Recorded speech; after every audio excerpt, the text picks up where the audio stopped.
I'm Jonathan Frakes, and this is the Shuttlepod Show.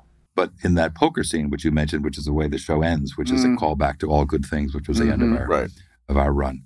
Our 7-year run, by the way. Yeah, all 7? Oh, you got to rub it in, isn't he? Yeah. Came up our last episode. You guys are syndicated. Our last episode, and then rubs it in that they did 7 and movies. Just saying. 4 movies. 4 movies. We thought we were going to be that cast. Frankly, we were a better looking cast. I would say that part's true. This is going to go to hell. Gonna go and do my convention thing. Got my costume on going now. Yeah, we're having a ball. It's Star Trek, y'all. Hey, down the border. Beam me up. Hi, everyone. Welcome to another episode of Shuttlepod Show. Today we have very special guest, Jonathan Frakes. We'll be answering your fan questions, doing some Star Trek trivia, finding ourselves on Connor's remote island, and much more. As always, our Patreon members get a full extended version of this. I'm Erica LaRose, but before we move on, we have a special message from Andrew Robinson. Like, subscribe, and join us on Patreon. Thanks, Andy. Thanks, Andy. Thanks, Andy. Please God they listen to you. And now for our hosts, Connor Trenier and Dominic Keating. Well, hey. Hey, darling. Hey, how are you? Good. Looking very lovely today. Thank you. Thanks, Jober. Is that Jober? Where is he? Oh, there he Jober, is. our stylist in town. Thank you, Jober.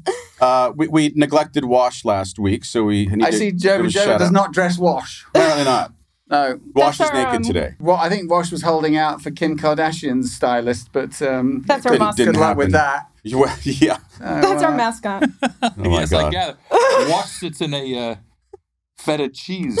He does. Yeah. It's only the not lost best. on me. With aphids. 9 pounds of feta cheese is feeding Wash. It's a long story, Jonathan. Apparently. And he, she, they, them Yeah.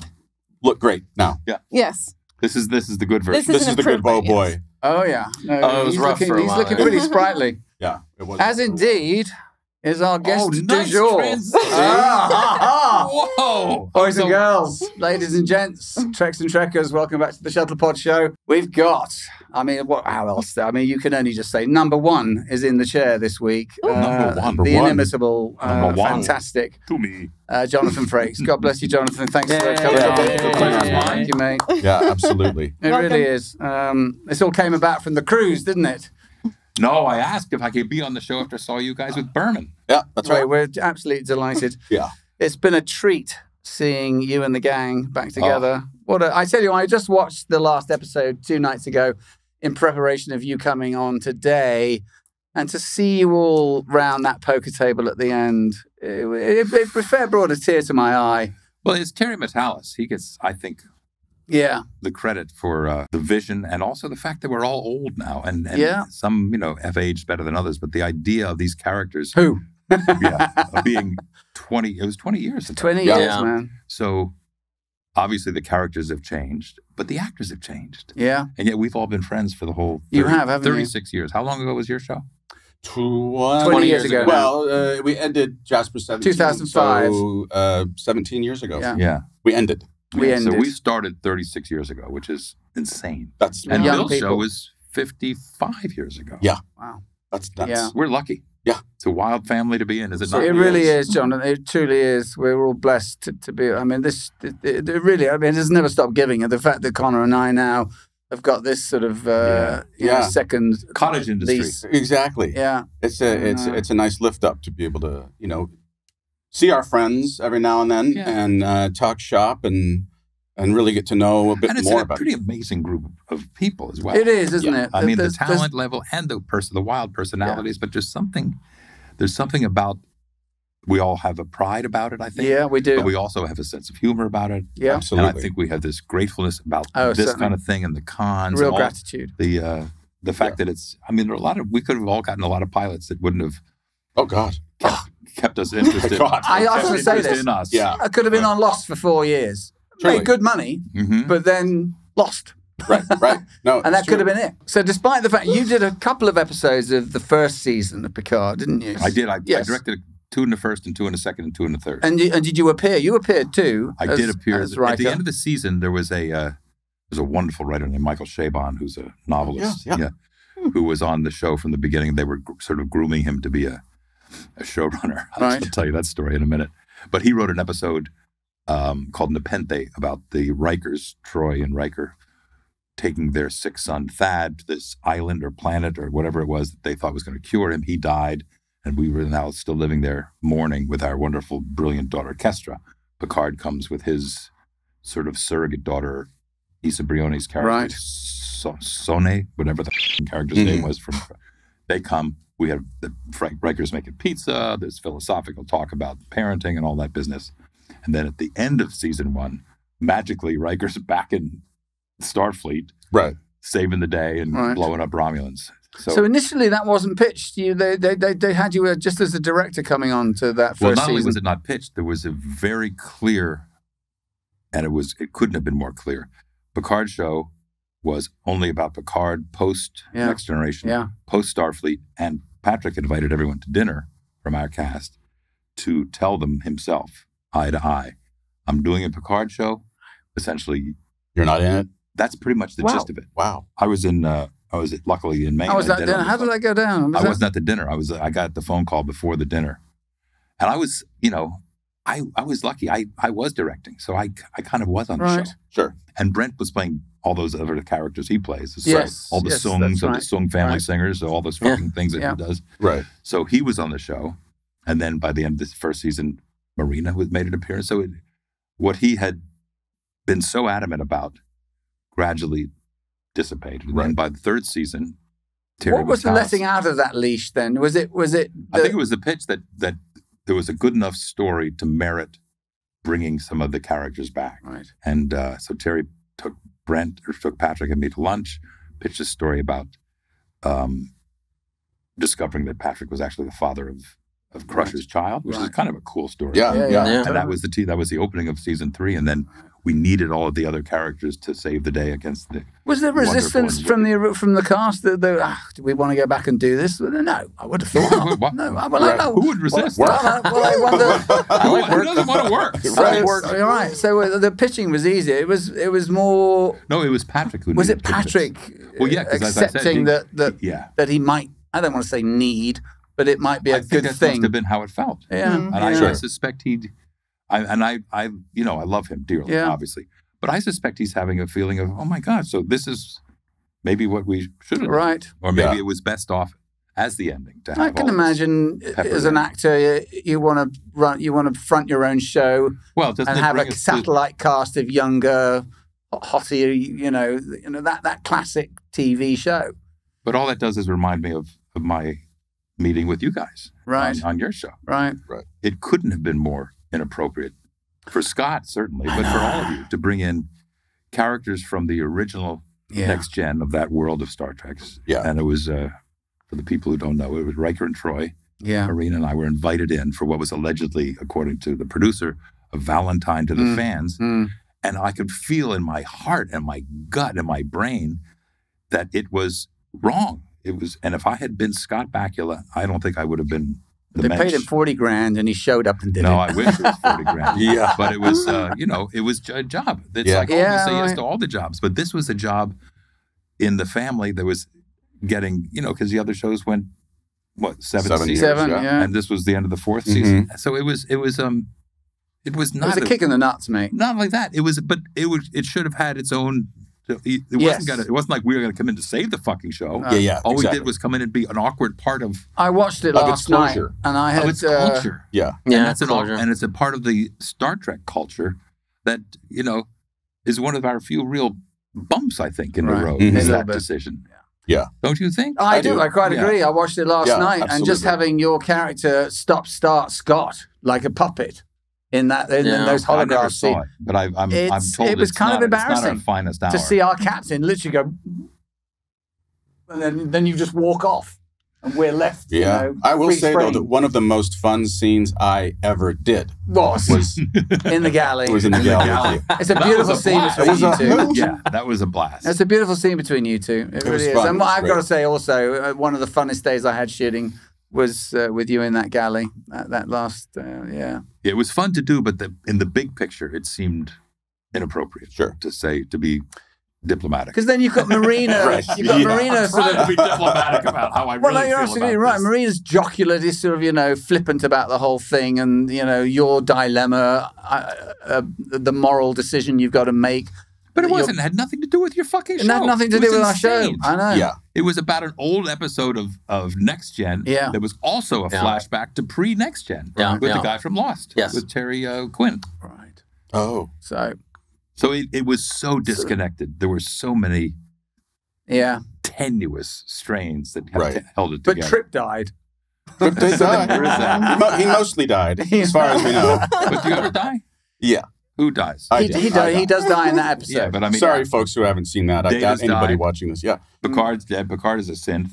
Right. So there's no real death in science fiction in general. Let's get that clear, right? Right. Just for all of us here. Right. You're just gone for a while. Exactly. Yeah. What was it like all coming back together for the first time like this? On Picard? Yeah, on a set in front of cameras. And LeVar said the other day, we didn't dare hope for this, did we? And I thought, it's really true. Right. Because we've all been friends, as you guys have, for 36 years. Yeah. And godparents to each other's kids and been through marriages and divorces. And so it's really been stood up at LeVar's wedding. All of us were his groomsmen. I mean, it's just, we didn't really lose track of each other, but it was weird to be back in uniform together again on a new ship. And not a new ship. They rebuilt the Enterprise. They did. Right. The Enterprise D was gorgeous, and they were so meticulous about it and so anal about the colors and the measurements. Yeah. It was really the way the screens great. turned on even. The screens were astounding. Well, that Mike Akuda. Yeah. They brought the great They brought them back? Oh, Akuda. Oh. It was, We got to have them on the show. We do. John Eves. They'd had a lot of them. John Eves? Yes, they had some. Right. And then they had Herman visit us. There's a great picture of Herman in the captain's chair and Dan Curry and Eves, I think. It's just, they were, Dave Blass, who was the production designer, wisely invited. That's amazing. It was fantastic. Well, Akuda's on Ron Moore's show. Do you watch For All Mankind? I haven't seen it. I don't know. No. It's one of my top 3 favorite. It's brilliant. Really? Ron Moore's brilliant anyway. He is. This show, it's an alternative version of the Race to the Moon with the Russians and the Americans. Where the Russians keep winning. It's spectacular. Yeah, so it's sort of like Man in the High It's on Castle, Apple. the alternative history. Right. That's the premise. Oh, check it out. For All Mankind. Yeah, wonderful. Right. What's it streaming on? Apple. Apple. Okay. Apple I just Plus. got that recently. What's it like to slip back into the old shoes? I mean, were you at all nervous? Or? I was nervous, particularly in season 1, because I had been directing Patrick, and Marina had just closed in a play on the West End. That's right. Andrew Keats directed her. Yes, exactly. Right. So I hadn't acted in about 10 years. So I was really afraid that I was going to get buried by my friends, because I saw Patrick was at the top of his game. Marina's coming off. Right. So I was very nervous. And Shaban, who I mentioned earlier, was kind enough to slide me the script ahead of time. So I tried to at least learn my lines. And my wife, I'm married to Jeannie Francis, who's sort of a soap legend and a wonderful, brilliant actor, and frankly, a very helpful coach. So we were in Maine, and I'm learning my lines, and she says, "Are you ready for me to run them with you?" I said, "Yeah, sure I am." And run the lines, and then there's an awkward pause. She said, "Better keep working on these." I fucking broke my head. Oh my God. Is that how you're going to do that? My wife tells me, you better keep working on these. Oh, man. Does she give you any good techniques? No, but she does. Good slap across the face. Besides that. She tells me the best piece of acting, I'll be serious actually for a moment. She said to me when I went back on the show for season 3 of Picard, and it was going to be Captain Riker, he's back and all that kind of shit. She said, just relax. It's what you do every day at work, is you are a leader, and people respond to you and they listen to you and you have a good time doing it. And as a director, as a director, yeah, right. And she said, that's what you do, and that's essentially who you are. Right. So let it go. And what a great note. Very usable. Yeah. That's awesome. You're charming in it. I mean, you're all charming in it, but you are particularly the charming. Stuff with Riker and Worf. It's fantastic. Yeah. Oh, you've got the best Michael. line ever. God. When he goes on about the let's make it a threesome, and you just Do you even hear yourself? That was one of my favorite lines. Best line ever. Was that scripted or was that thrown in? That was scripted. That was scripted. Good And on him. I love at the end of the show, there's a scene with Data and Troy having a therapy session that goes on much too long. Right. And Data leaves the room and has a little quip on the way out the door, and Riker's waiting at the door for his girlfriend or for his wife. And he goes in and says, is he still batshit? You can't talk about my patients. Little bit. Oh, my God. Yeah. Todd Stashwick said that you guys were able to improvise your lines a little bit because Terry allowed it. Is that Terry something was that you very did? generous, which was not the, I don't know about Oh, you. no. We know what it was like in our We would have tenure. to call upstairs to change To the change a colon. Yeah, exactly. Or to Literally. go to it from do not to don't. Exactly. It was mad. Yeah. Not only were we allowed to improvise after we got something relatively close to the script, but in that poker scene, which you mentioned, which is the way the show ends, which is a callback to All Good Things, which was the end of our run. Our 7-year run, by the way. Yeah, 7, all 7? Oh, he's got to rub it in, hasn't he? Yeah. Came up, fucked our last but you guys are episode. syndicated. Fucked up our last episode, then rubs it in that they did 7 and movies. Just saying. 4 movies. 4 movies. We thought we were going to be that cast. Frankly, we were a better looking cast. I would say that part's true. This is going to go to hell.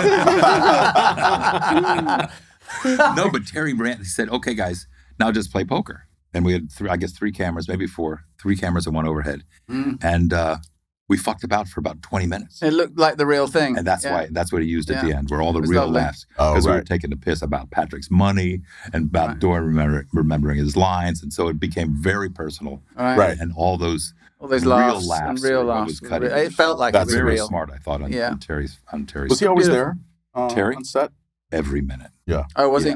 Yeah. He directed those 2 at the end. He did the last couple, didn't he? And he was there when there were directors he didn't know. We had a producing director named Doug Arnautkowski, who was great help to me, who was there most of the time for me when I was directing, so that I would have somebody else. I used to look to LeVar, but he wasn't in the scenes with me, and I could usually tell from looking into Patrick's eyes when I was directing if I needed to. But Doug was really, really helpful to me, and Terry was in there. He couldn't be there all the time because they were still writing as they were moving through. But his passion, you know what he was. He was Brannan's assistant. Exactly. Yeah, God bless. That's how I got to know him. Yeah. That's wild. It's amazing. He was a young lad at the parties and, handling Brannan's SH1T. I mean, how do you transition from being Brannan's assistant to, 12 Monkeys was... Fabulous show. Yeah. I haven't seen it yet. I'm looking forward to seeing it. People love it. And that's what Todd Stashwick came from. He was a regular on that show. Well, Todd said that they were calling him Captain Stashwick before Todd was even in it. Right. Well, he told me that the character, he called the character Shaw only after he had committed to Stashwick, and I guess he committed to the studio that was who he was going to use. So, right. It was clearly he was that confident for a good reason. Yeah, because he's pretty magnificent. He's fantastic. Yeah, what about Amanda Plummer? Oh my God! Yeah, right. I'd love to get. Oh my God! In the first couple of scenes, I was just like, yes. It took me a couple of minutes to go, who is that? Not only that, it's so fearless a performance, and it's not really. It doesn't even feel like a human. It feels like an alien. It feels like it's she took some dynamite big swings. Stuff. Yeah, she did. Really big swings. Did you get to direct her a bit? Yes, a little bit. Yeah, she's wonderful. She's great. She couldn't be better. But she's fearless. She's so little sheepish.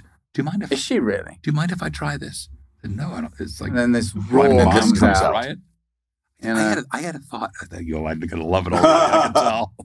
Yeah, you started directing early. I mean, season 3, but I had shadowed for. Was that even a thing in at the beginning of Next Gen, that there was this Star Trek school idea? No, that became a thing when I. Were you the first? I was the first, and it was.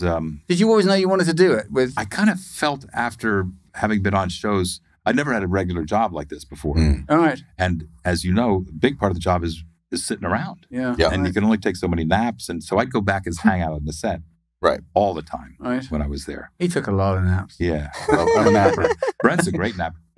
Here's a great story. I think a great story. Brent Spiner. Have you heard this? Yeah. Called Mary Howard, who was our producer.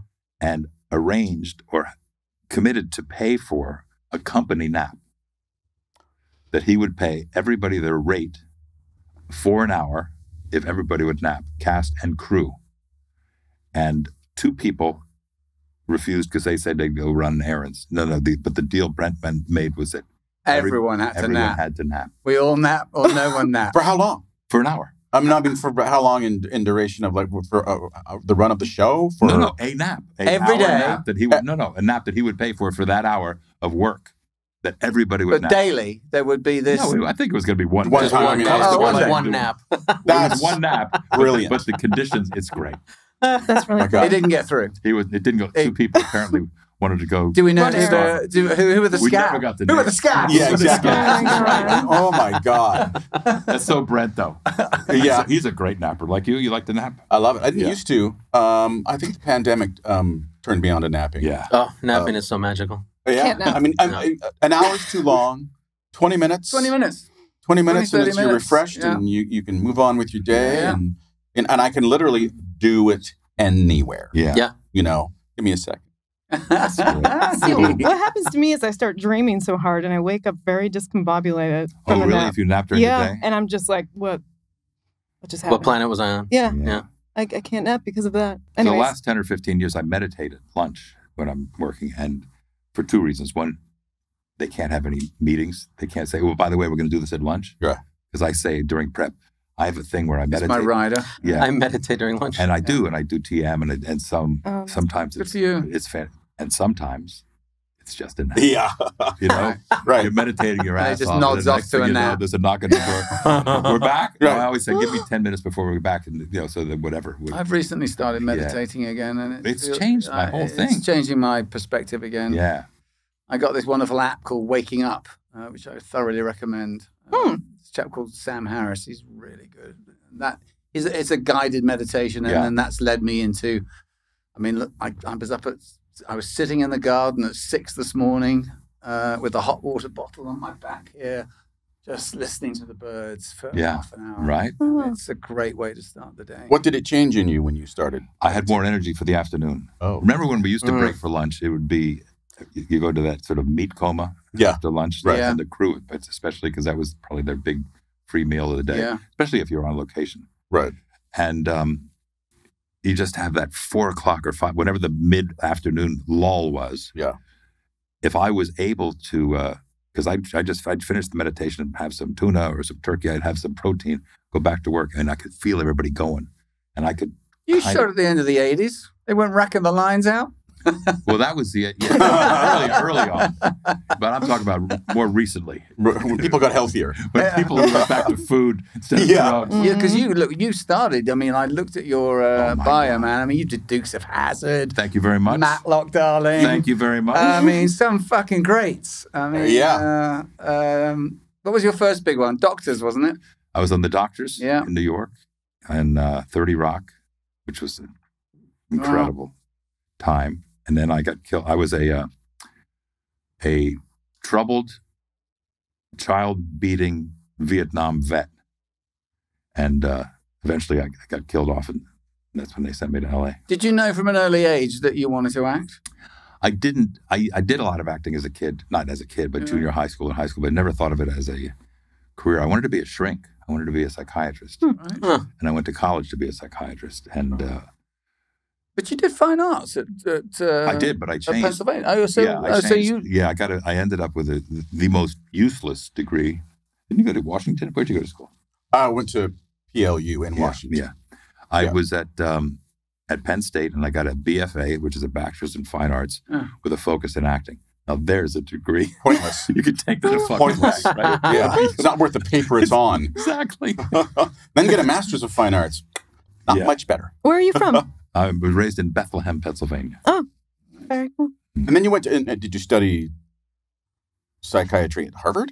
No, I didn't go to, I dropped out of, that was a freshman. So what was the dropout? I mean, I went, to get into Penn State on the main campus, I had to start in the summer, which is a week after I graduated from high school. So, because I was going to take a gap year. My father was a professor at Lehigh University, and he was very pro gap year. And I thought, great, I'll have a year off to travel. I was going to hitchhike across the country. That's great. And my mom freaked out at the last moment and said, Jim, he's got to go to college. And because he and I both are, so because my mom said dutiful husbands and children. That's the word I was looking for. That's exactly the word I was looking for. You just thumbed by mum. So He said, I can get you into Penn State, but you got to start in the summer if you're going to go to the main campus, and you don't want to go off to Hubbardsville to school. So week after I got out, I went and I was in my dorms and all that stuff. And I went over to the theater building to see a play, and there was a sign-up sheet to be an usher. You could see the play for free. And it was Arthur Kopit's Indians. And it was there was a professional company called ANAT, a New American Theater, whatever it was, actors from New York and Louisville and the Guthrie and Arena Theater in Washington. So it was a really nice group of actors. And Penn State is in what's called Happy Valley. Yeah. It's in a gorgeous part of the world. So all these actors clearly took this summer gig. Richard Edelman, who was one of my mentors, was directing the play, saw me in the hall. Said, you're a tall guy. You're a good-looking guy. Do you want to be in this play? I said, what are you talking about? He said, all you would have to do is sit on the stage, and there's a section where we need you to play the drums. The shuck corn. No, it was about Wild Bill Hickok. And there were Native American entertainers. It was that, whatever it was. So I was part of this chorus of people who, so I watched all these actors. I went to rehearsal, and they rehearsed from like 10, right? Yeah. Broke for lunch, finished at 4, and then had to do a play at night. 7:30, half hour, do a play done by 10, in the bar by 10:30. Exactly. I love that. Not a bad life, huh? In the bar by 10:30. I thought, and cash in hand. Right, getting laid. Yeah. Doing art. Every day's different. Yeah. So I said, is this a real job? Yeah. So I changed majors based on my experience as a little drummer boy in Arthur Kopit's Indians.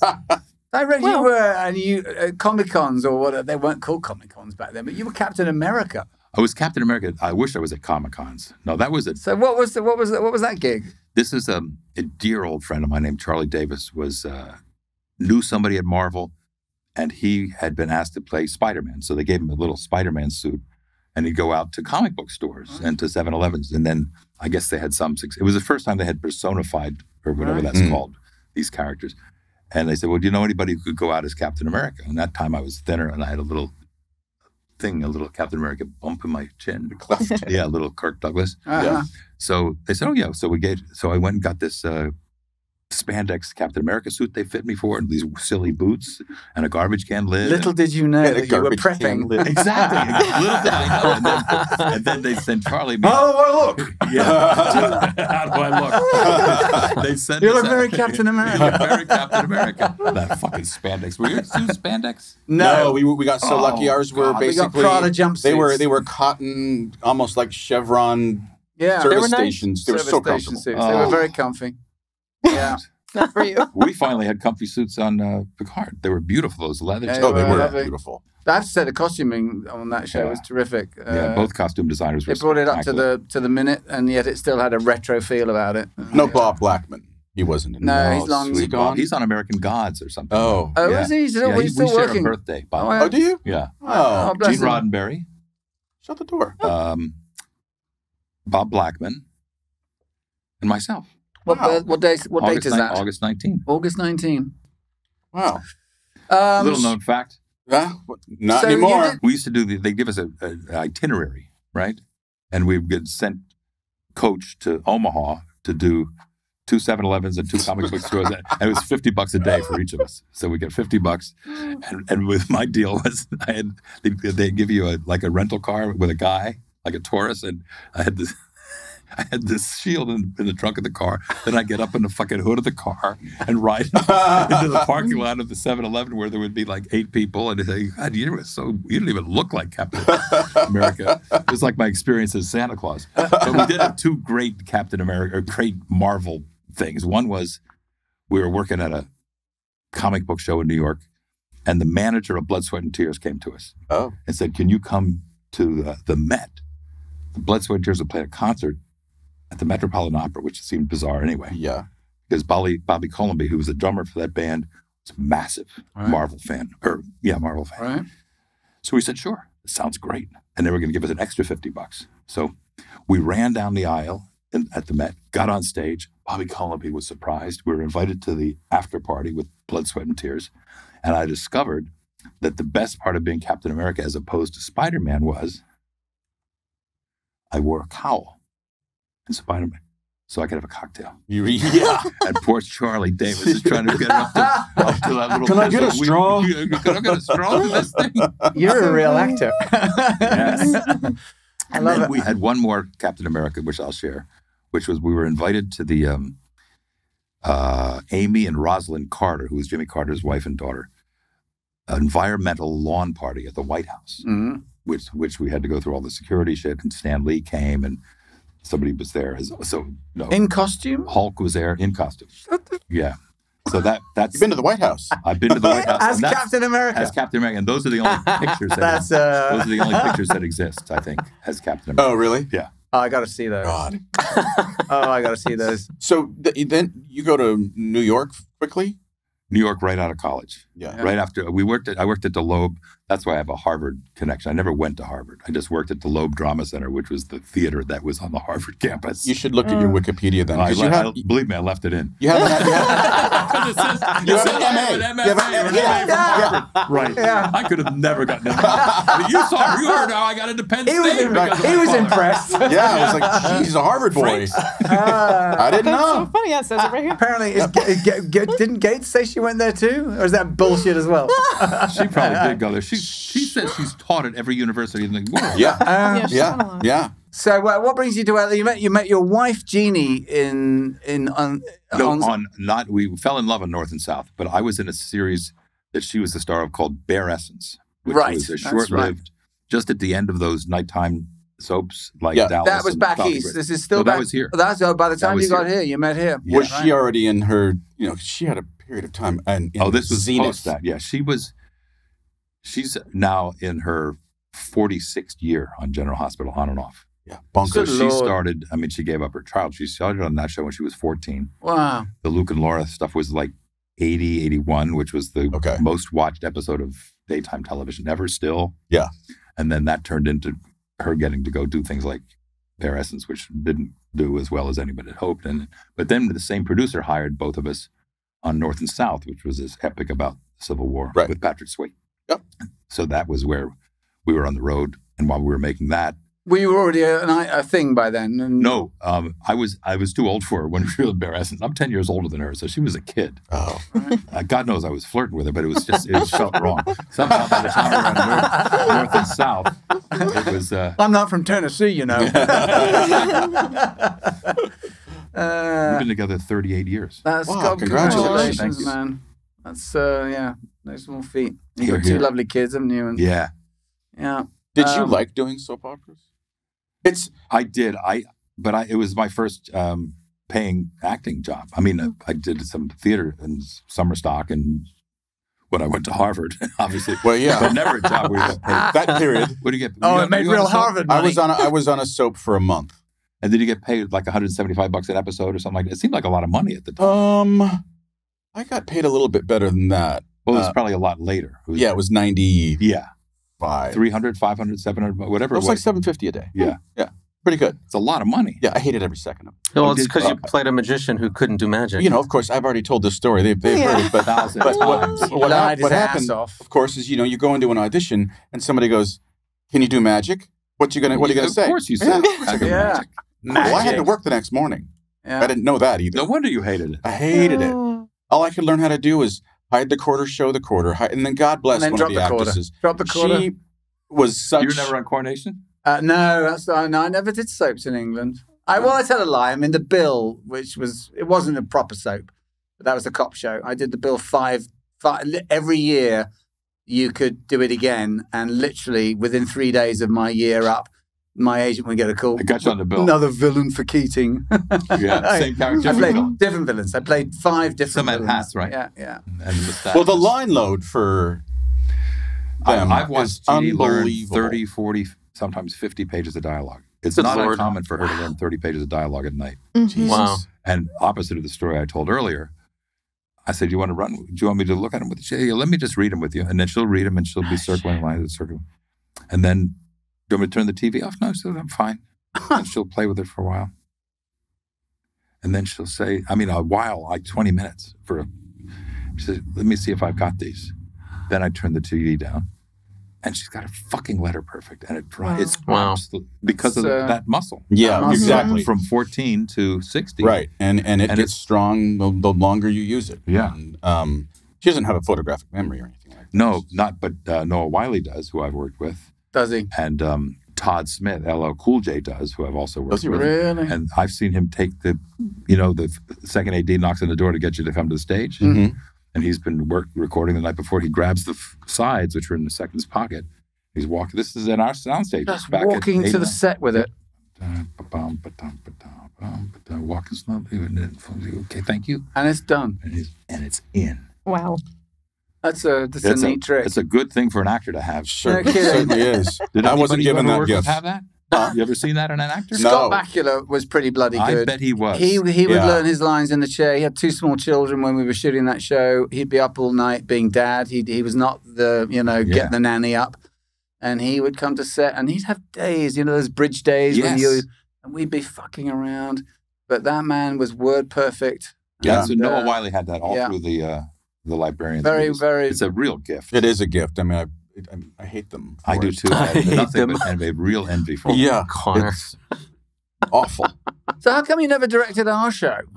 What was that story? Were you just too big by the time your show came on, I was lucky enough. I was doing Clock Stoppers, which was you were doing a bunch of movies by then, weren't you? No, not quite a bunch. I did the 2 Star Trek movies, and I did this other Paramount Kids movie called Clock Stoppers, which was good fun.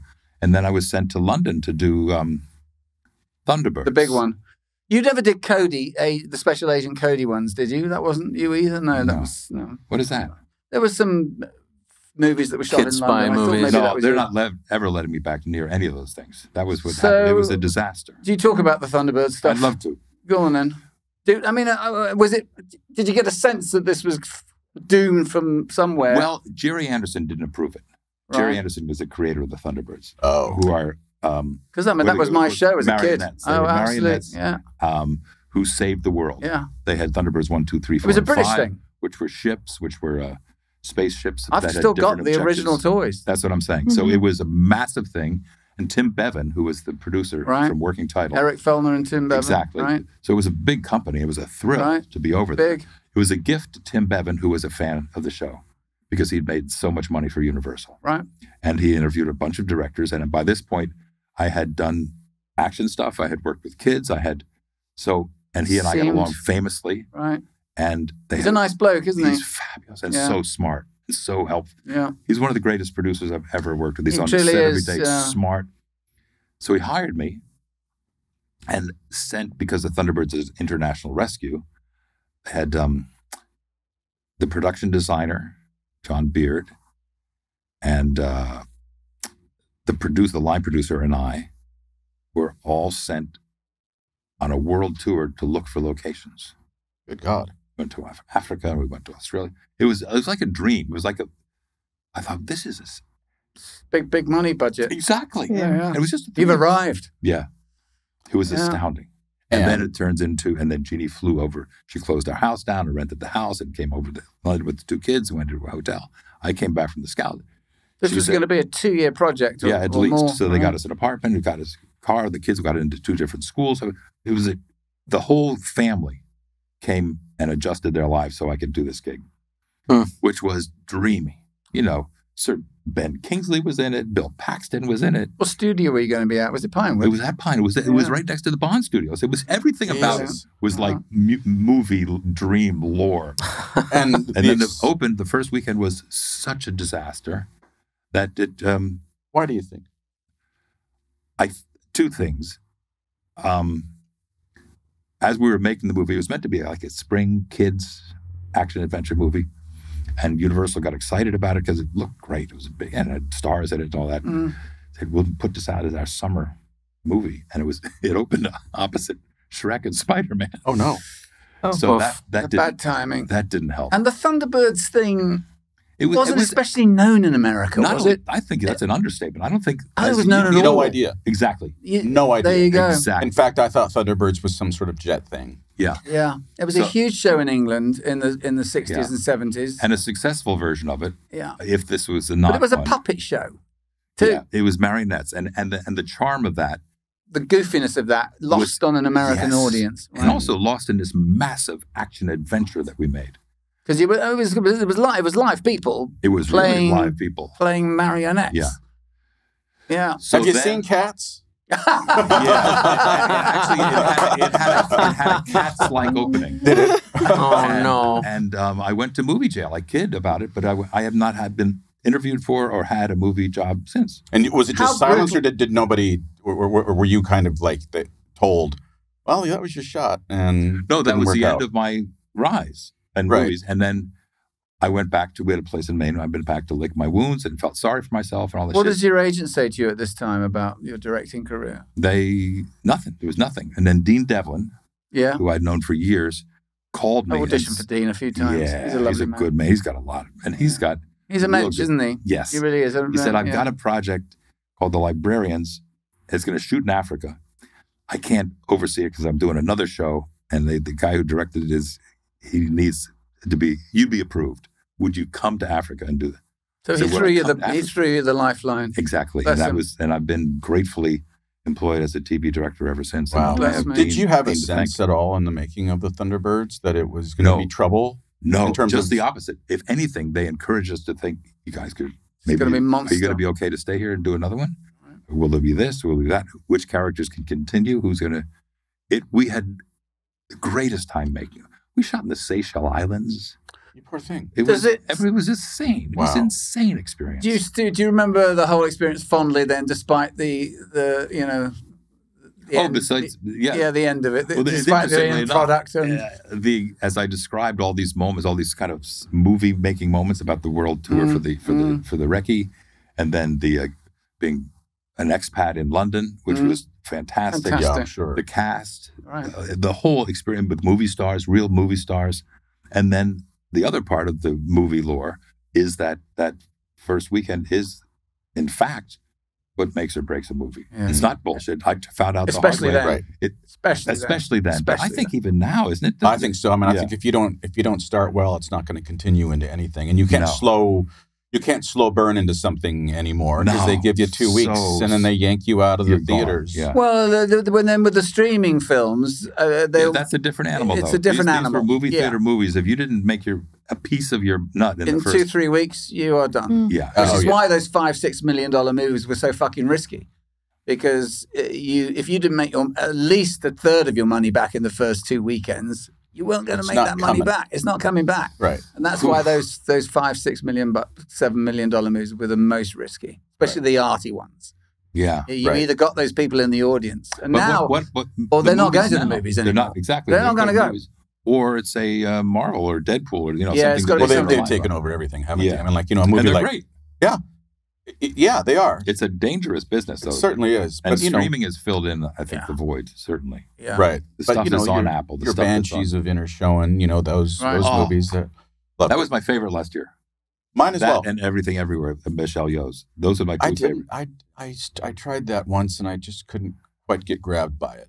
But I love Banshees. And that boy, Barry Keoghan. Yeah, he's terrific. I keep watching that scene where he's talking to the woman at the lake and asking her to be his love. You ever seen the movie he stars in, American Animals? It was a film about 6-7 years ago. He's a younger chap. He's got the lead in that. It's a true story of them stealing these beautiful historic drawings of American animals from some out-of-the-way museum in Pennsylvania.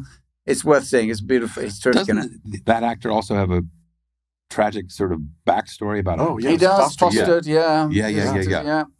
Quite a he was story. Magnificent. Whereabouts in London did you live when you were there? We lived just off the Pimlico Road on very nice. Ranelagh Grove. Right. Not on the King's Road. Right. In Pimlico. Yeah, nice. It was great. Very pretty. We had a fucking driver. It was that kind of life. Right. A guy picked me up and took me to work. I had an assistant, Tippy Fagan. It was a dream. Right. And you must have thought, this is going to be nice. That's what I thought. This is all the gift of being able to direct the Star Treks. So now I'm going to be going am I going to go movie to movie now? Like a guy who has a movie career? Right. I had all that in my mind, obviously. Would you direct a big film again if it was presented to you? I think, why not? Except I got to say, what you give up emotionally and psychically for a couple, especially if it's a visual effects movie within my world, probably would be. Yeah. It's a couple years of your life. Yeah.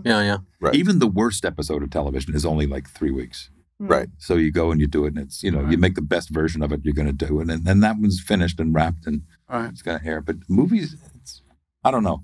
Of course I would. Would you? Stupid answer. Not an idiot. Yeah. Would you do a small movie? Yes. Yeah. In a heartbeat. Yeah. Well, have you got one? They're so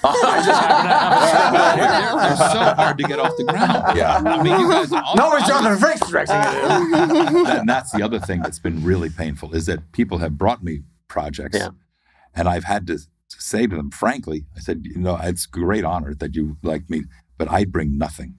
And then they said, oh no, sure you do. I said, well, check. I can't get this made for you. Exactly. Yeah. And attaching me doesn't get you anything. Right. And they said, no, it will. Make a few phone calls. And then they did, and then they called. They said, ooh, I guess you know. And I said, yeah, I do know. I'm telling you. And that's years ago. Right. Thunderbirds was 2004, maybe? All right. It's a long time ago. Yeah. So you were going to do Nemesis, and then they gave it to Stuart I wasn't Baird. going to do Nemesis. Well, you were never going to do Nemesis. I was never offered Nemesis, which is weird. Because I always heard that there was a deal with that was Stuart, heartbreaking that they for me owed Stuart. personally. I heard the same thing, that Yeah. Stuart had saved the cutting of One of their... Tom Cruise's. Oh, was that what it one was? of the franchise, that the Mission Impossible franchise. Right. Because he was a good cutter. Stuart Yes, Baird. that's apparently he was a great editor. Not such a terrific director, as it turned out. He also didn't want any help. No, I heard that. I offered, I said, I know these guys. Yeah. And Patrick said, you know what, if you want to have a lunch, and we would, Right. I got this. He was good. I got this. Yeah. I would have said lunch to, yes, to Yeah, lunch wouldn't with you? Patrick. Yeah. If Yeah, I was, right? Yeah. And that's urban legend. I don't know if that's true or not, but Patrick has told me that I offered. Right. And it wasn't like it was it was a machine. Our show was a machine. Right. Yeah. Just circling back on when you started directing. We talked about Thunderbirds enough. Yeah. I'm getting sad. Enough already with Thunderbirds. Can I go home now? Which pub did you used to sit in at the end of it all? Did you get to keep I was anything? done by then. That's what I'm saying. Where did you drown it? But did you do a directing program? Or was it just you've done enough in the editing bay? You've been there. Well, the editing bay is where I learned what I really needed. Have you directed a lot? No. We went through. We went through Star program. Trek school. I was close, real close, and then right when it was all about to happen, made it even more painful. the one chain they could yank on Rick, because all the relationship with Les Moonves going in, putting Dawn Ostroff in charge of UPN, then Rick started getting notes, and the last, because he was fuck off. And then the last chain they could yank with him was no new directors, no new writers without our say-so. Yeah. And that was our moment right there. And John Billingsley sighed a huge sigh of relief that Dominic Keating would never direct him. Fuck knows, I was looking forward to it.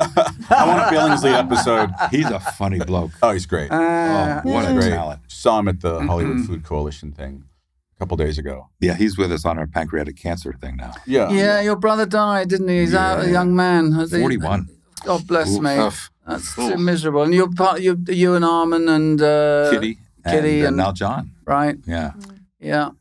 Ugh. So, well, it's great work that you do, and It's great to have a charity that you can believe in because Right. you've experienced it. So you don't resent the time. You're kind of excited about 41. right? And they've reached With a point, haven't they, where your odds are a little better than they were. When my brother Daniel died 25, the week before Eliza was born, 25 years ago, almost 26 years ago, there was a 4% survival rate. Yeah. Now there's a 12% survival rate. Oh, wow. Kitty, as we know, who's our vision of it, has survived for 19 God bless. 19 years. Pancan.org for all of you viewers loud listening. Please feel free to donate. This will probably air after the Purple Stride, but it's a year-round incredible organization, not only for people who are suffering with pancreatic cancer, but for their families and for support and for ideas of other places, other treatments.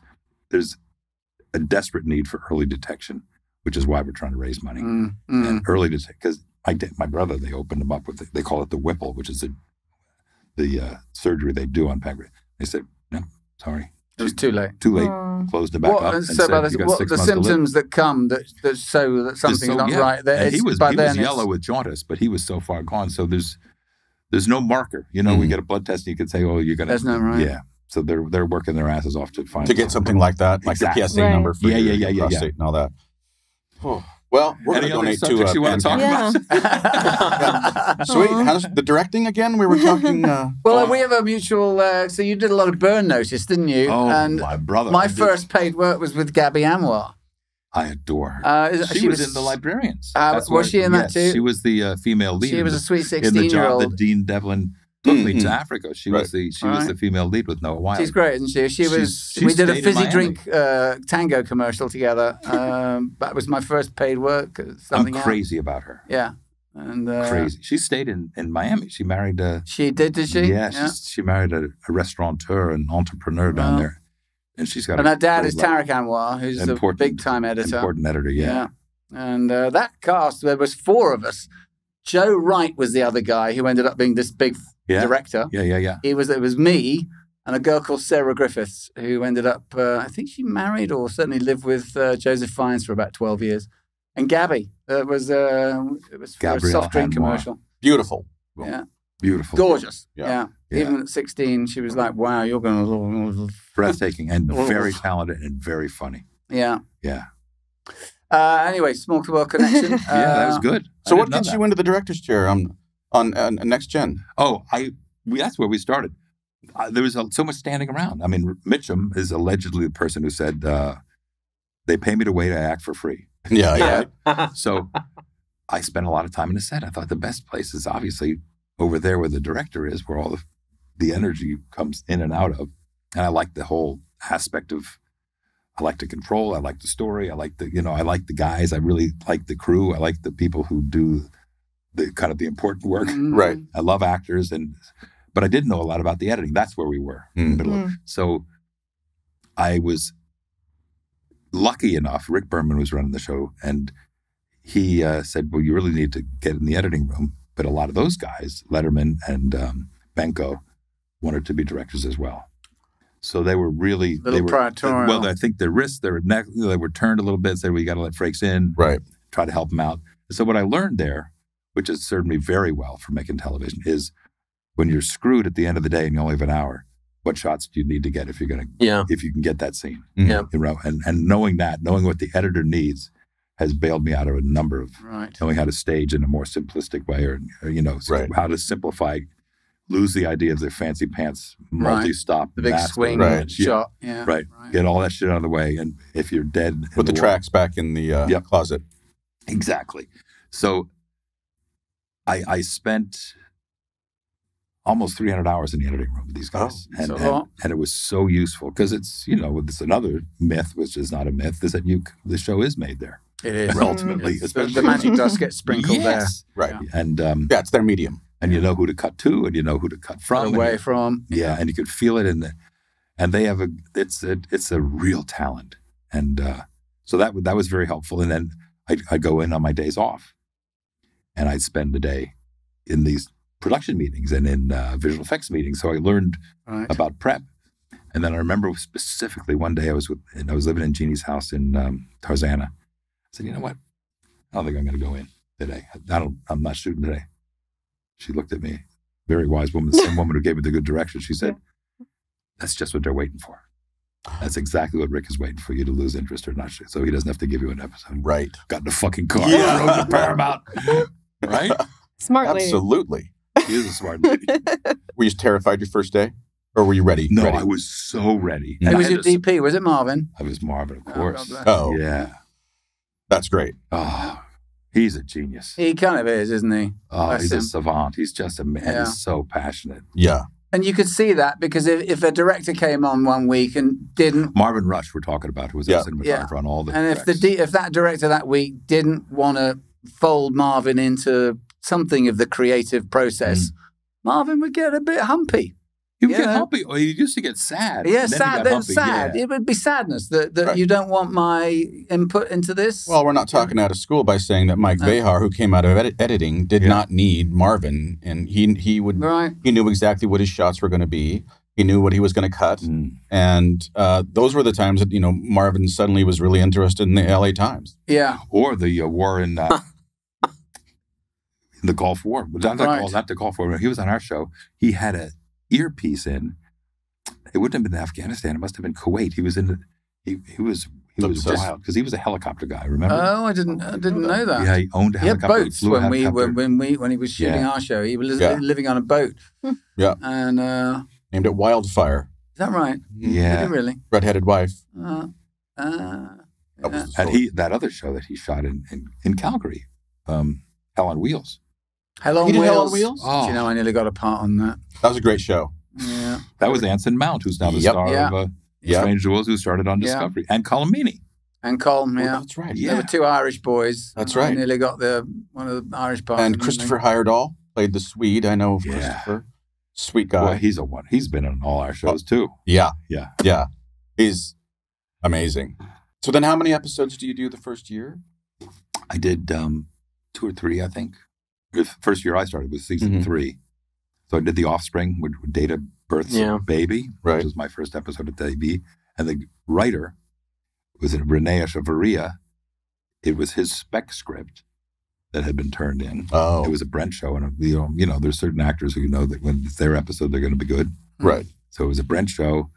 And it was Renee's first script, which was fabulous. Michael Piller. Was Piller with you guys at all? No, he'd passed. Yeah. He hadn't passed. I think he was around our first year. Yeah. But never had anything. He was so generous. I'd never heard of it since that he would, or that his people or whatever would take submissions from unknown writers. Yeah. And read them. Yeah. And that's where we got Ron. That's Ira was talking about Renee this. and Noreen Shankar. Right. Those guys all went to become showrunners. All of them showrunners. I mean, Ron's story is crazy. He was on the little trolley for the studio tour and got dropped to the off at the Gary Cooper building, snuck had in. a script. Right on the desk. And it got looked at. So good. Yeah. You almost don't believe it, but I've heard enough people say it's got to be. Sleep with Brandon Braga. Did you ever write? Never. No. And you have a book. Oh. Oh yes. What about this Phantom book? Yeah, this is a weird story. This is a soft pitch right there for you. We're going to go back to the Phantom book story. To the Thunderbirds type stories. It's a book called The Abductors. After the success of First Contact and Insurrection, I got this little like a production deal. I got an office at Paramount, and people would bring me stuff. And one of the things that somebody brought was this idea that they would pay me to say The Abductors by Jonathan Frakes on the cover of the book. And we like money. We all like money, right? Sure. So I said yes. And I had a producing partner named Lisa Olin who read the book, said, "Oh, it's fine. You'll be okay with this." So she read the book. And the book was made, and people still bring it to me at the conventions to sign. And I say, I didn't really write this book. But what makes it $50. What makes it really, I'd sign it for free, actually. You're a good man.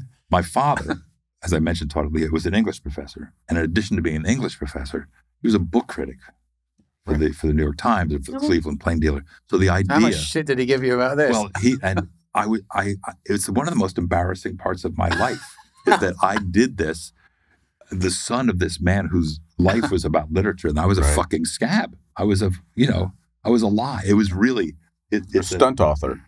Exactly. It's embarrassing. It's absolutely, and I'm ashamed of it. And I did it, and it's done. And I apologize. Where can people find this book? Yes. I've got a box of them I brought. I've got one for everybody. I've got a website. Oh my God. Very good. No wonder you guys have a good time on the show. Very quick. Well played. Funny. What are you doing now? I'm waiting for the writers to make a decision. All right. What do you think? It's going out. It can't be good because they're going out. They're going out. They're going out. Yeah, so I have an episode of Strange New Worlds promised, and they won't give me the date because if they give us, they give you the date, they got to pay you. Right.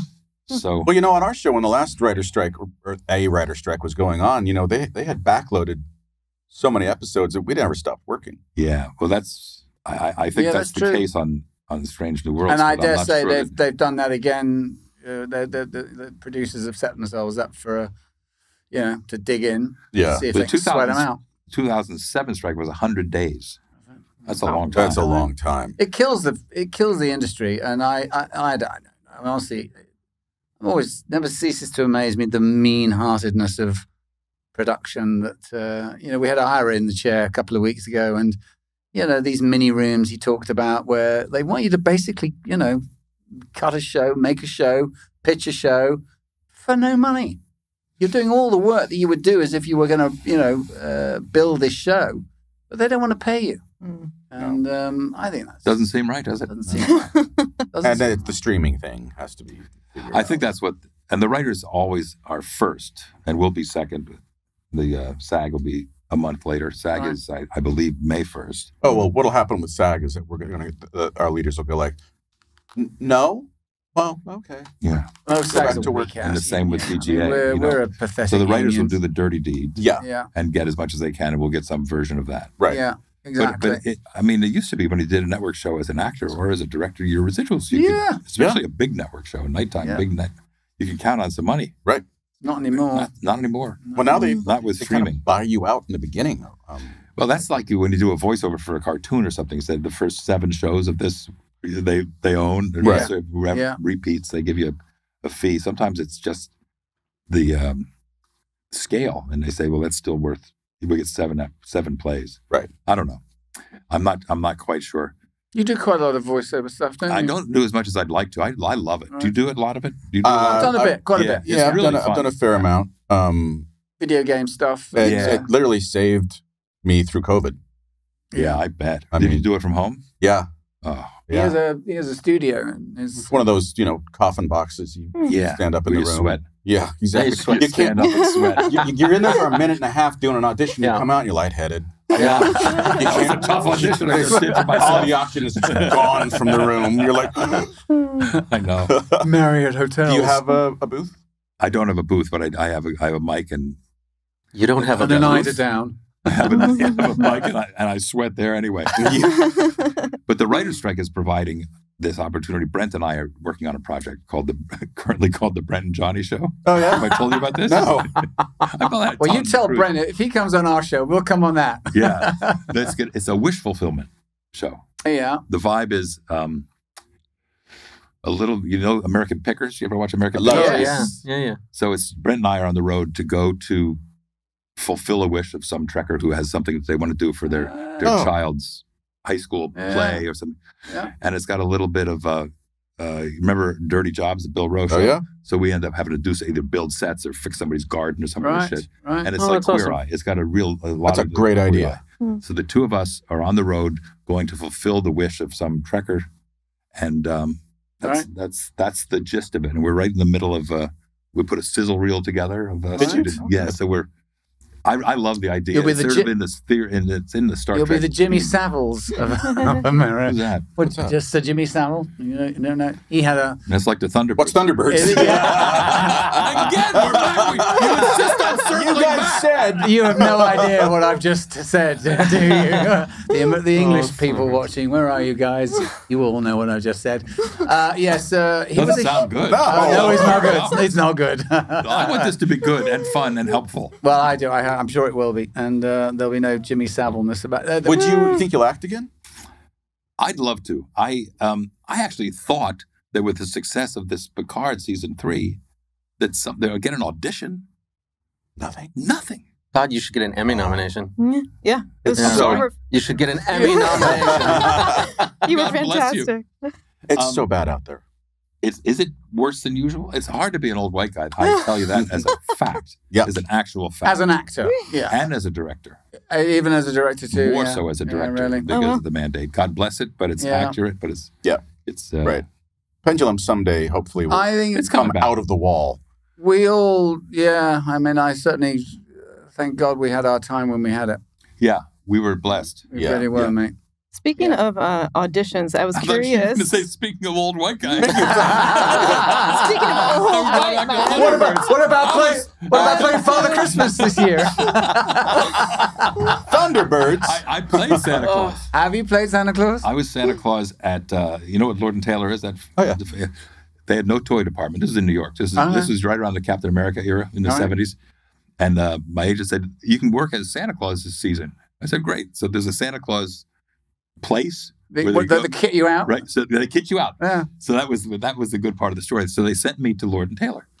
And my job was to show up whatever 2 weeks before Christmas. I went to Lord Taylor with my Santa Claus bag of fake beard and clothes. And they said, oh, yes, they always send you with that every year. We have our own. And Lord Taylor gave me a Santa Claus suit with white rabbit fur. And oh, my God. And I sat in the luggage department on the second floor of Lord Taylor, and kids would come up and say, you don't even look like Santa Claus. He was just in FAO Schwartz. I saw Santa's big and fat. He's got a big beard. I said, no, but I've got rabbit fur. You don't understand. Right. Feel that. What a gig. What was your question? Go ahead. Yeah. Anyways, Thunderbird. No, I'm just joking. I wanted to ask Thunderbirds. Thunderbird. She didn't even fucking know the name of the movie.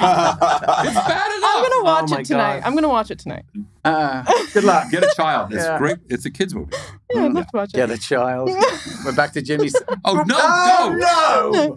I wanted to ask you about your experience auditioning for Star Trek. Oy. Oh, you had a hard one. I had seven You don't mind. auditions over Did 6 you weeks. really? Did you have a long time to get in? He did. I didn't. I think I had 6. And who were you up against? Do you remember was it guys you used to see in the hallway regularly? No, what had happened in my situation was UPN had a guy on hold that they really wanted to put in the show. And Rick and Bran had wanted me. Yeah. And it was just, well, I ruined my first audition. It was terrible. And then I came back and back. But Was no, Judy Lowry casting still? yeah, Ron Surma was the, Ron was really the God head guy. bless. Yeah. And, they took a good week and a half, because when you sign the contract, Yeah. I believe they have, 5 or 7 business 5 days. Yeah. 5 days. They went way past that. And eventually, I got it. But I thought that they were going to put it back out to breakdowns, and I would look, and it wasn't there. Mm. So they were trying to figure something out. But it was brutal. And Well, I was go ahead. yours? Oh, my experience was because the show Star Trek Next Generation was, I'm told, the first scripted drama made directly for syndication. Oh, So it didn't go into syndication. So they were able to pay, first of all, 40% of SAG minimum for residuals, et cetera, which is another story. Forever. But not that I care about the money. I do it for the live long and prosper. Exactly. But For the family. so the auditions were, you meet Junie, then you meet Rick, and Gene Roddenberry, and Rick was somehow connected to Paramount at the time.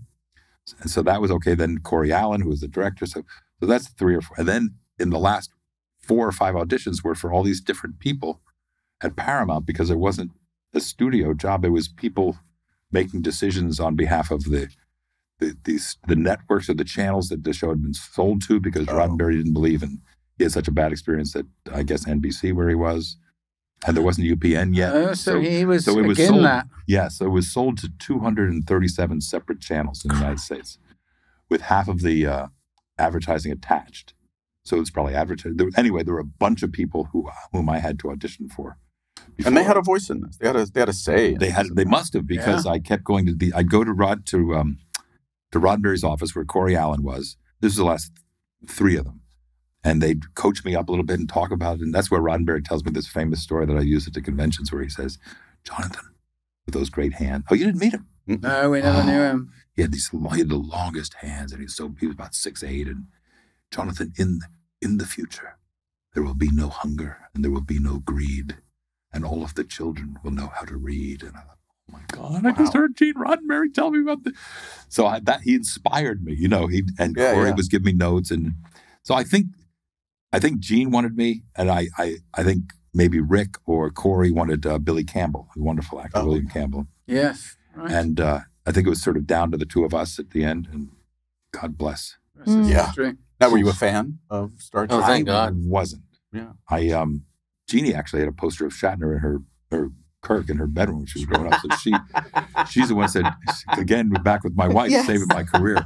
You better go get, so at this time, this would have been 87. All right. Better go to Blockbuster and get some tapes to get an idea of what, so I watched it and I got this little sense of what the whole Kirk spot. I mean, I knew what Star Trek was. Sure. But I had no idea of the place. Did you? Of the place it had in popular culture? Reruns. Pretty much. Yeah. I mean, by now, Next Gen, your show. Yeah, maybe so. But our arrived. show, they were the fans were so reluctant to let a new Star Trek in. Sure. It was not It wasn't a pretty. They're pretty reluctant at every stage until now. Exactly. Frankly. Until now. Because I remember going to Direct Discovery, and those guys were coming in after they finally, because the JJ's cast was fabulous. Yes. Yeah. The first JJ movie was spectacular. Yes. Carl Yes. Urban as Bones channeled. Amazing. Great. Yeah, right? Amazing. It was really, and then Discovery was an entirely different world. Sonique was genius, and Doug Jones, and it had, but the audience it was reluctant because they had they'd adjusted to a bald English captain with a French name, Klingon on the bridge, and all that. So it's God bless the fans, but they are loyal and they have to be vocal. We talk about this a lot in the community around our show, how people glom onto the show that first brought them into Star Trek. That's Star Trek that's to a them. very good point. Yeah. And you guys Next Generation brought the biggest, probably, fan base of all. And those people now have their kids that they're trying to, and Star Trek Next Generation, I don't know about, I think most of those shows, of our 4 shows in that era, were pretty slow. They were cut. Rick was very, very old-fashioned. Meticulous. Yes. And as you say, I remember in the beginning, he wouldn't cut from a moving shot to a moving shot. No. It was that traditional. By the numbers, kind of. And then JJ obviously opened up, and it was JJ's cinematic filmmaking that influenced Discovery and Strange New Worlds and Picard because of Alex Kurtzman, who goes back and and so you're really encouraged to be filmic and really encouraged. Robbie Duncan McNeil says to shoot to thrill, which is kind of it's great. I like that. Has Robbie been here? Not yet. We hope to have him. He's a it's good just boy. when he's in town. He's great. He'd be great. Oh. He'd be. He's got a great story too. He's a wonderful director. He is. What a great career. He cut his teeth really as an independent on our show after having got some traction doing Voyager, and then he went off. And he came back. Him and Roxanne, they both came. Roxanne on our was show. hot too. Yeah, she's never stopped. Never stopped. I mean, she started on our show. Yeah. You know, Robbie really knew what he was doing. I'm not saying that she didn't, but there was a learning curve that she was figuring out on our show. But Robbie just comes in and he's like, it's so easy. Oh, and he calms everybody down. He played music. Do you remember? He'd play. He'd always be playing. And I bought a bunch of those CDs. They were sort of compilation CDs. Starbucks. They actually were. I think they were from Starbucks. That's very Robbie. Easy. It wasn't quite easy rock, but it was. They were all good songs. I've still got them. I like The Blend on Sirius FM now. Yes, exactly. And then LeVar. LeVar's first show was To Riker's show. I don't remember the name of, but it was me and LeVar was great. I've always trusted working with him. Yeah, he's coming on. He's coming on in a week and a half time. Oh, good. Bless him. I just got confirmation of that last night. Him and Picard. He's never been better. Just now. Picard 3? Oh, they were fantastic. And he's crushing it. And look at him. And look at him. Looks so great. Him and Michael. Jesus. Michael's like 900 years old, and he looks like looks fabulous. 50. Yeah, he really does. Yeah, he looks great. Yeah, I see that healer guy that Kitty went to. Yes. Joe and Michael pointed me to Joe, and he lives it's a what's the word? It's not monkish life, but he's a vegan. Yeah, and he's healthy and doesn't drink. He doesn't drink. He still plays a lot of tennis. He says he doesn't drink. He does. He has a tennis. He has at least a couple weeks tennis lesson. Yeah. No, he's healthy as a good man, and very funny. God, he's funny in this season. He's great. That was it. Terry wrote funny. Yeah, never kept funny. Yeah. The other thing is that there's this. Maybe it was just of the time, but there's something not quite natural in most of the Star Trek series. It's kind of like not the way people talk entirely. That this blew it, got rid of. Yeah, I think there was modern parlance in this script. That's a perfect way to put it. Yeah, exactly. Very well put, and that's what people have responded to. Yeah, because it jars you, but it doesn't take you so far. No. It satisfies that kind of. oh my God, it's exactly what I was thinking is what they just said. Or some, right. Do you hear yourself? Is the perfect example of that. Right. Can you hear yourself? Do you hear yourself? Do you even hear yourself? God. It was honestly, I burst out laughing. Yeah. It's like, you don't expect that in a Star Trek episode. That was great. And Gates' line, a lot's happened in 20 years. A lot's right. Brilliant. She's great. She nailed. And then Todd had said that there was a line he was supposed to say that was touche, that was he talking to LeVar? Yeah, LeVar's dressing him down. Mm-hmm. And he winds just up, kissed LeVar's ass. Yeah. And then LeVar dressed him down. right. And he was supposed to say touche, and then he winds up saying, it's been a rough week. It's been a rough week. Yeah, it's been a weird week. It's been a weird week. It's been a weird week. It's been a weird We week. haven't mentioned Ed Spielers, because what a great performance that was. I mean, there was a lot to chew off, man. Exactly. And, it was like, he- what's his name coming in to play Spock? Ethan Peck. Right. Oh, yeah. How do you But do this that? was a character that no one knew. Yeah. But they sure knew Picard and Yeah. they sure knew Crusher. Right. He's great at He this. is good. He And has that's some where the spin-off amazing is. moments in it. And he was that were- fearless. He went toe-to-toe with Patrick in every Yeah, fucking he scene. really did. And he made really interesting choices. Yeah. He's a passionate actor. He's gorgeous at camera. He's good to look Fucking at, isn't he? loves I him. know. They Yeah. love Camera him. loves him. Remember when you were that cute? I was never that. No, I don't think There's I- video. There's video proof. And maybe he was maybe another in my Sassoon commercial. name dropper. Yeah. Glory Hunter. And Spilliers. Well, hopefully we'd love to get him on the Downton show. Abbey. Do you have his number? I do. Do you have his number? Well, we're going to hit you up for that then. Yep. Does he live in LA, or do you know what's his He story? wants to. He wants to come back and do this. well. He lives in London. He's got a show there now. He had two of the top. He was on Downtown Abbey, wasn't he? But he was on that. But I mean, Downtown Abbey. Downtown Abbey. That's what we call it back he was on a home. show called You. make fun Do of you know you anything all. about You?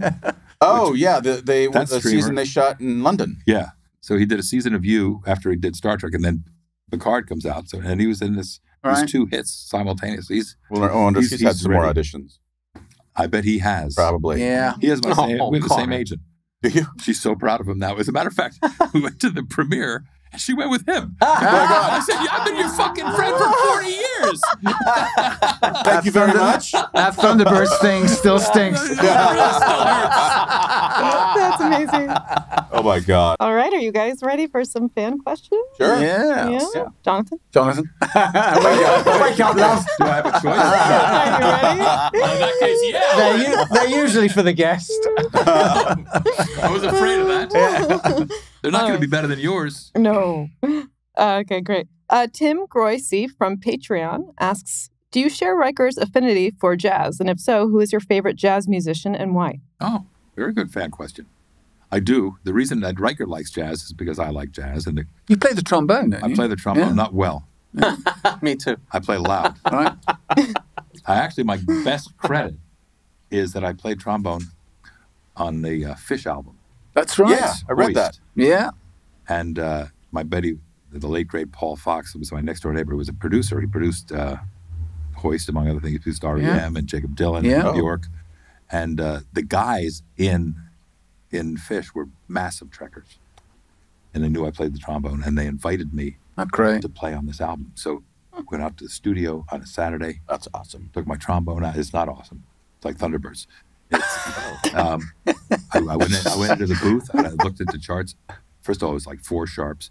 It was a massively high, and I have no lip, no embouchure. So I play it, and let's go another take. So this lasted for a little while. Then it was clear to everybody in the room that I was not. This fucker doesn't know what he's doing. Well, I certainly can't get trombone player they were looking for. Right. So we had lunch, and it was a lovely day, and I went on my way, and they hired the trombone player from Tower of Power who fucking crushed it. Oh.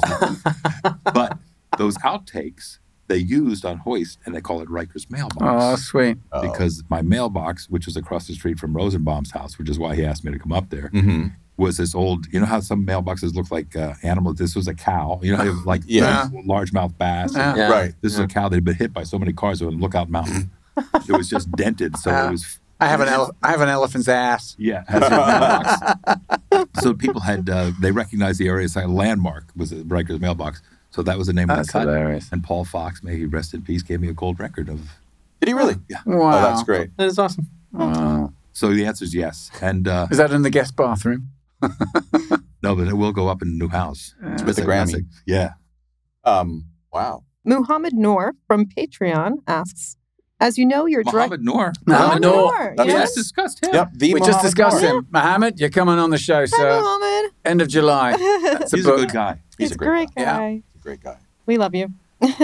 As you know, your directing is often fondly and positively referenced with the moniker 2 takes breaks.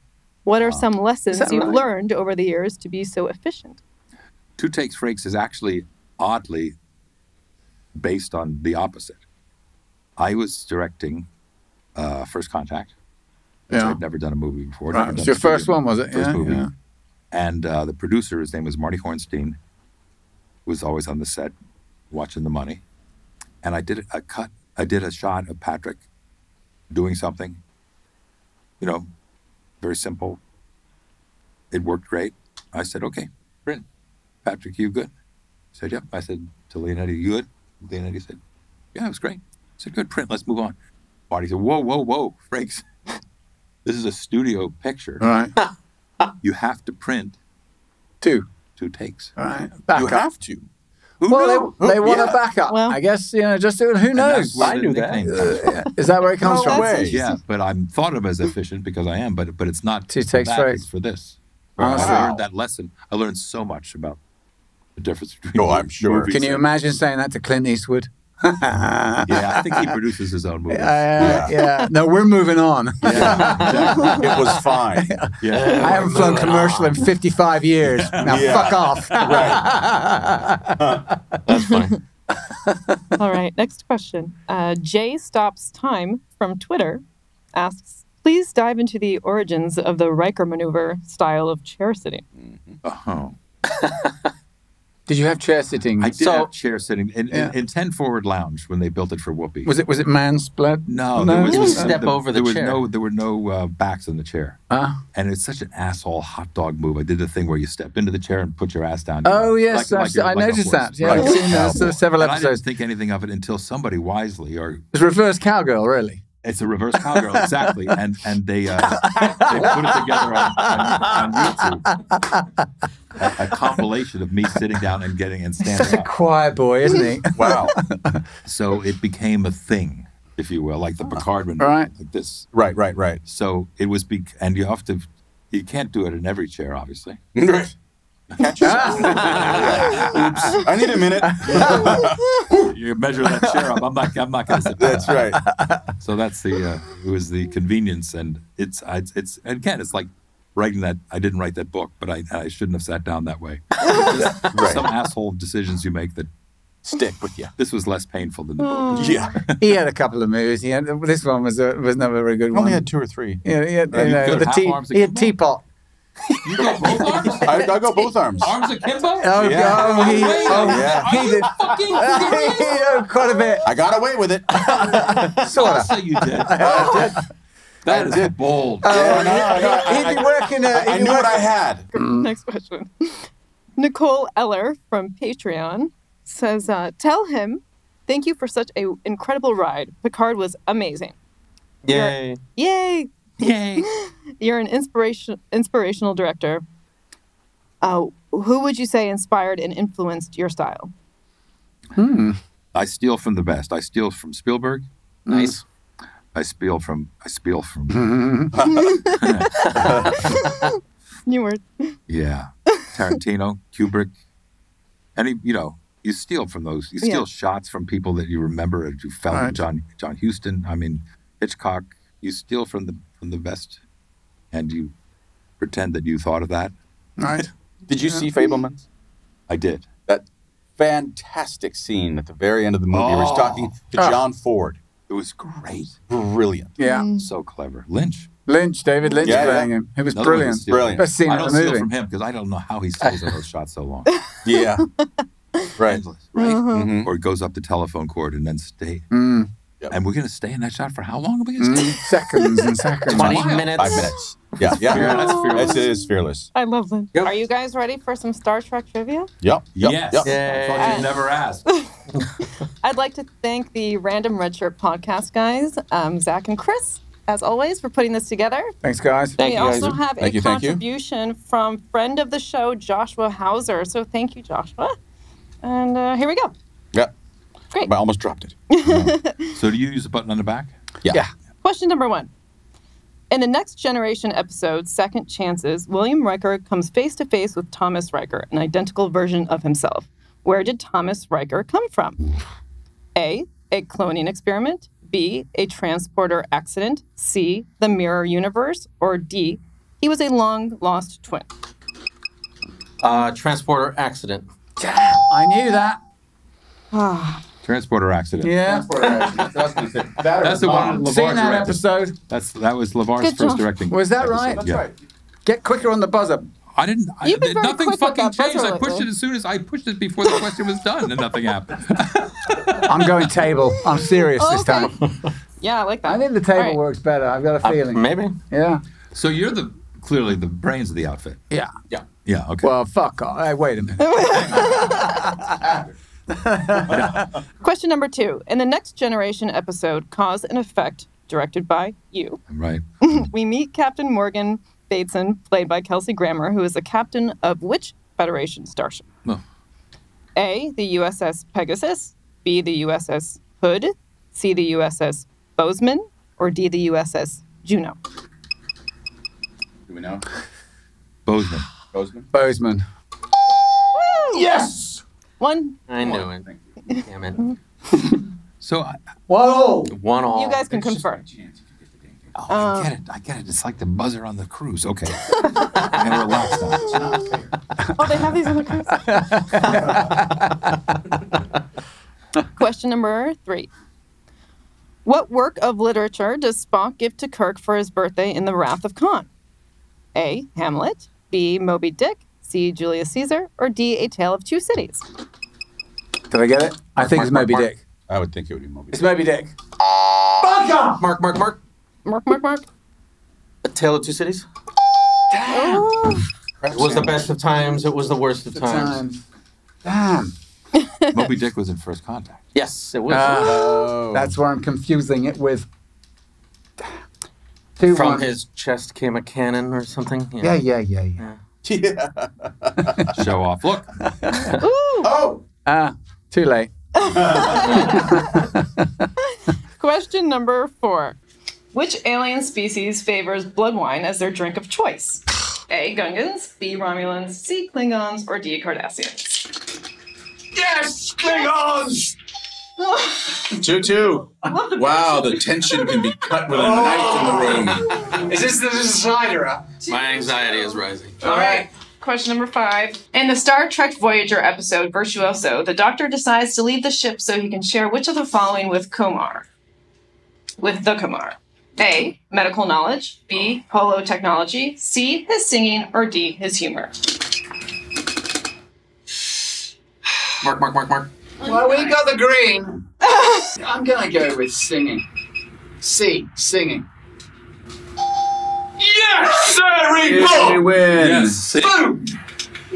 Do what your first mind tells you to do. That's actually really accurate with this. That was played for Elishka Jepsen. Oh, Elishka Jepsen. Thank you, Elishka, we won for you, darling. That's your little car. Yeah, You it's a rare event, by the way. Yeah. Sorry, high five, by the way. A rare event. So, that you win? we beat Mark. It's a rare event. Yeah, I thought he was the Which ringer. is why I'm excited It about usually it. is. Yeah. I think we should go to... Stuck on a deserted island with Connor Trinity. I think you mean marooned. So here's the deal. So you are on a deserted island for the rest of your life. You are allowed the works of Shakespeare and a book of religion if you so desire one. You then get to select your favorite author, their complete works, your cuisine, be it Italian, French, yada, yada, yada, your music, an artist, and your dessert, author. Philip Roth. Oh, yeah. Yeah. It's a disturbing island you're on. You're the first Rothian. Cuisine? Yeah. Sushi. Japanese. Okay. All right. Dessert? Hot fudge sundae. Oh. Musician. Your favorite composer or musician or band type of music? Or whatever. It can be a band. Or... Composer or artist, yeah. Duke Ellington. Oh. Duke Ellington. Wow. Winner! And we do allow you a luxury item. Yes. That doesn't help you get off the island. It can't be of any company to you. Although we have allowed a dog. Luxurious dog. But a luxury item of some description. Tequila? Yeah. Oh, you can have all the tequila you like. God bless. I don't want to come to your island. Oh, I don't know. Rikers Island. Sushi and tequila? That's not bad. Yeah, I'll bring the hammock. Listen, it's been an absolute thrill. You guys make it very easy, I must say. Oh, thank you, mate. It's not always this much fun, and this is a delight. That's really nice to hear. It's been a joy having you.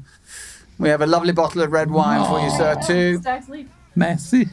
Yeah. That's a nice bottle of wine. Do you know, I first got introduced to Stag's Leap at Scott Bakula's house. That was the wine he used to serve when we go around there. Kind of a Tony bottle of wine for a dinner party. Yeah. Thank you for coming. Thank you. Thank you so much. A pleasure. At the end here, I just want to announce that thanks to some of our patrons, the Shuttlepod Show is donating to PanCan. Yes. We're doing $200.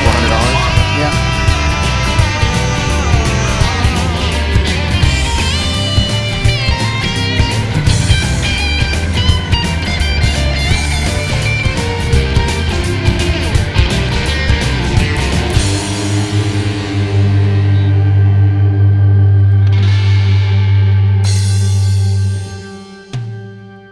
Like, subscribe, and join us on Patreon.